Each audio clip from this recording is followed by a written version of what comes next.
Sun Business, les dirigeants et les entrepreneurs du territoire ont la parole. Clément Lessort. Bienvenue dans votre dernier numéro de Sun Business de la saison. Et oui, déjà, restez en tout cas avec nous. C'est à toi, Clément.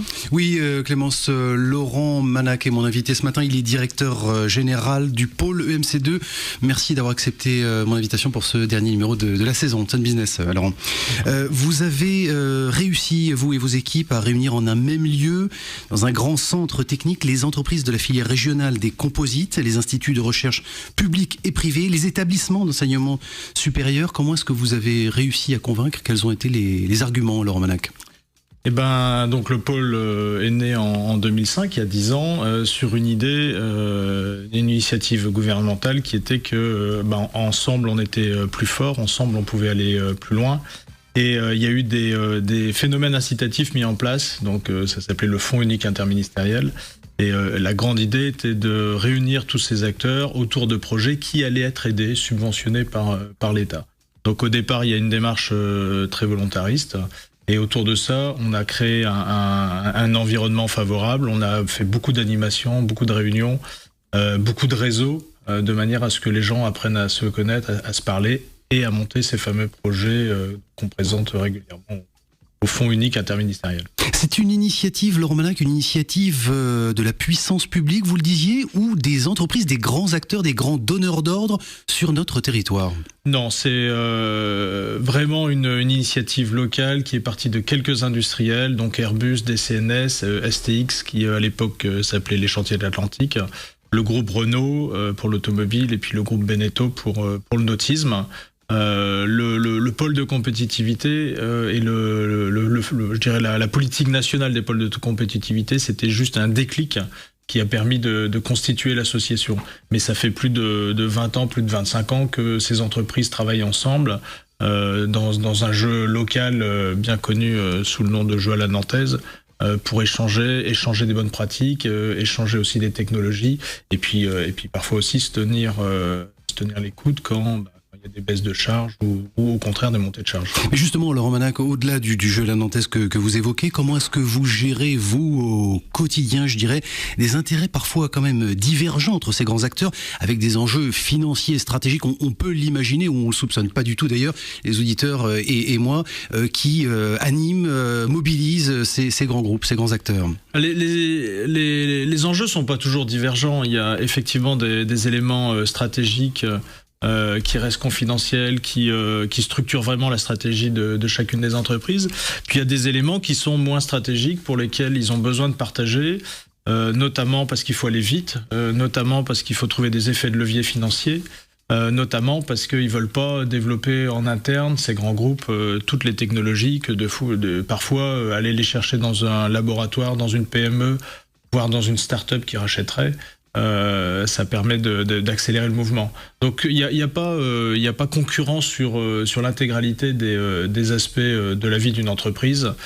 Si on parle d'innovation sociale ou d'innovation peut-être commerciale ou quand on va à l'export ou ce genre de choses, de toute façon c'est toujours plus intéressant d'être à plusieurs. Donc compétitivité mais pas compétition. Alors compétitivité et compétition. La compétition fait partie de la vie de tous les jours d'une entreprise, mais c'est ce qu'à une époque on appelait la coopétition, c'est-à-dire comment on se structure pour aller je dirais concurrencer d'autres entreprises en dehors du territoire, comment on se sert des forces du territoire pour être plus fort ensemble. Vous avez fait quand même rentrer tout récemment l'avionneur Boeing au sein du pôle, il y a peu de temps. Comment ça fonctionne avec Airbus, avec un des membres fondateurs historiques? Quelles ont été les conditions? Est-ce qu'il en a posé d'ailleurs Airbus par rapport à son ami Boeing? Non, alors effectivement Boeing va rentrer dans le pôle EMC2. On l'a fait en accord avec Airbus. Là, l'objectif, c'est pas tant de monter des projets de recherche qui uniraient Airbus et Boeing. Là, l'idée, c'est vraiment d'offrir à Boeing une supply chain dans l'aéronautique qui va lui permettre peut-être de venir bénéficier de certaines compétences chez nous, mais surtout c'est permettre à nos entreprises de s'ouvrir des marchés, et le marché nord-américain, le marché de Boeing est un des marchés intéressants pour toutes ces sociétés. Donc là, Airbus, ce qui l'intéresse, c'est d'avoir des sociétés qui sont fortes, qui sont pérennes, qui ont des marchés à travers le monde et qui vont pouvoir lui offrir à la fois la compétitivité, l'innovation, je dirais la flexibilité de ce type d'entreprise. À propos de ces marchés, justement, au-delà de l'aéronautique, quels sont ces autres marchés auxquels vous vous adressez ? Alors les autres marchés, c'est d'abord la construction navale. Donc on est le pôle en France qui travaille le plus sur toutes les technologies liées à la construction navale. DCNS a implanté à Nantes son centre de recherche national en technologie navale. L'automobile, de manière générale les transports terrestres, mais l'automobile aujourd'hui est un des secteurs les plus intéressants en termes d'innovation. Les énergies marines renouvelables, de manière générale, alors le nautisme également, je le citais, et de manière générale tout ce qui est équipement industriel, donc les robots, les systèmes d'automatisation, etc. Bon, tout ça coûte de l'argent, votre modèle de financement. C'est l'État, la région, j'imagine, et puis les cotisations des adhérents, ça représente un montant, un volume important sur le modèle, le business model. Alors il y a deux éléments. Le premier, c'est le budget de fonctionnement du pôle, et le deuxième, c'est les budgets des projets. Voilà, donc aujourd'hui, on accompagne à peu près 100 millions d'euros de projets par an, pour un budget annuel d'à peu près 1,3 million. Sur notre fonctionnement, on est à 55% privé, 45% public. Donc ça, c'est un ratio qui est important à conserver. Et donc il y a effectivement nos cotisations, des prestations qu'on peut rendre pour un certain nombre d'entreprises, et puis une participation forte des entreprises à ce dispositif par de la mise à disposition et puis par de la réalisation en nature. Bon, la région, avec l'alternance politique récente, vous a renouvelé sa confiance. Vous êtes dans une dynamique et une pérennité serein par rapport à ça. Alors serein, oui, la confiance également. De toute façon, là, je dirais, c'est ni de droite ni de gauche. On parle de compétitivité des entreprises, on parle de créer de l'emploi. La région Pays de la Loire est une forte région industrielle nationalement. Voilà, on est tous là pour faire en sorte que cette industrie se pérennise, rapatrie et maintienne le maximum d'emplois sur ce territoire. Et puis voilà, ça, je crois que c'est un programme auquel tout le monde adhère. Ce territoire, vous allez souvent, malgré tout, à l'étranger, notamment aux États-Unis, dans la Silicon Valley. Qu'est-ce que vous allez chercher là-bas de l'inspiration ? Alors oui, on est allé en Silicon Valley, on va au Japon, on va au Canada, on est allé à Seattle également. Alors on va chercher l'inspiration, ça c'est une réalité, chercher aussi du business, des projets, et puis également s'assurer que finalement ce qu'on fait à Nantes, ce qu'on fait en région Pays de la Loire, ça vaut largement ce qu'on peut voir à travers le monde, donc notamment sur les composites où on a une réelle avance. Sur les effets de croisement industrie numérique, où on voit qu'on fait vraiment des choses intéressantes sur d'ailleurs tout ce qu'on fait dans le digital. Donc c'est à la fois la recherche de bonnes pratiques, parce que voilà, il faut apprendre aussi des autres, mais également un étalonnage qui nous permet aussi d'aller plus loin sur typiquement l'open innovation, la fertilisation croisée, le fait de trouver des inspirations, quoi. Sans forcément dupliquer les modèles, il y a des spécificités de développement et des contextes propres à nos territoires dont il faut tenir compte, Laurent Manac. Pas forcément, je dirais, dans le cadre qui nous intéresse. Ce qui est important, je pense, c'est de cadencer, c'est de s'assurer que régulièrement les gens vont se rencontrer, vont pouvoir imaginer des projets ensemble.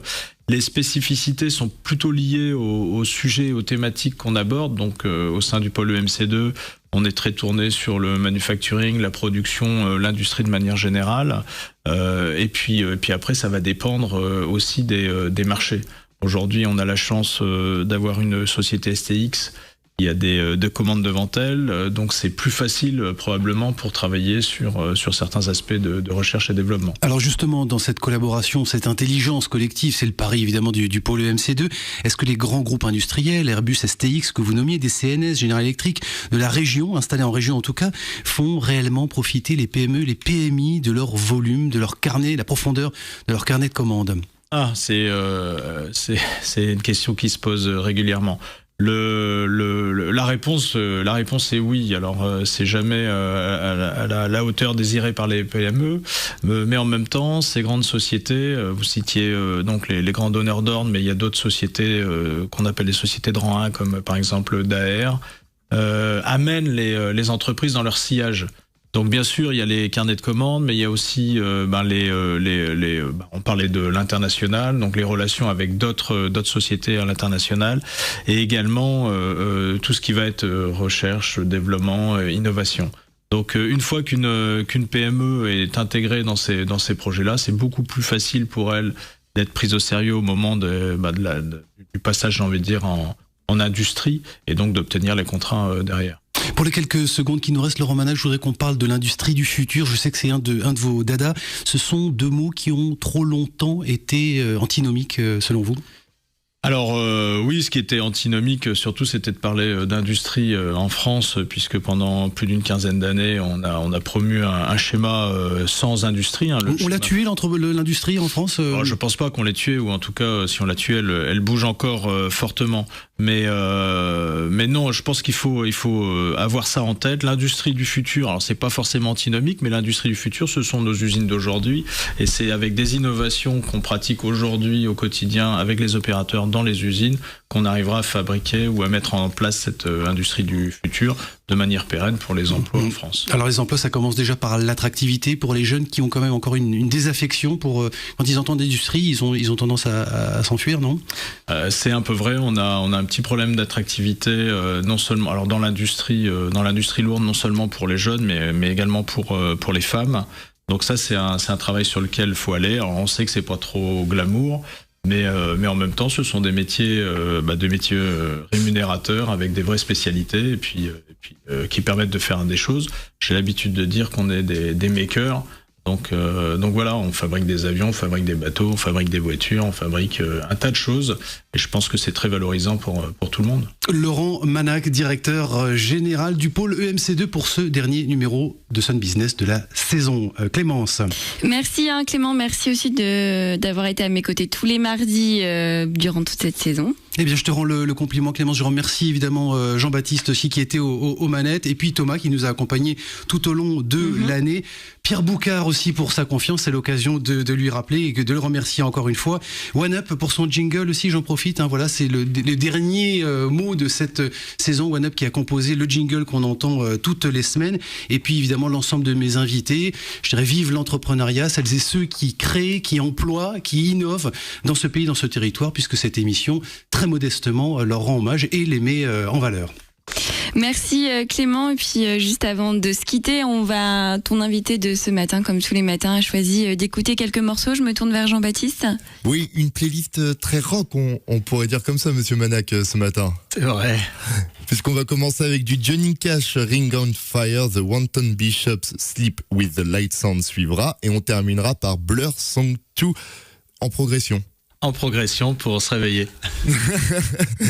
Et justement, pour se réveiller, comme c'est une playlist très rock, on va continuer dans le rock avec les Rolling Stones, One More Shot.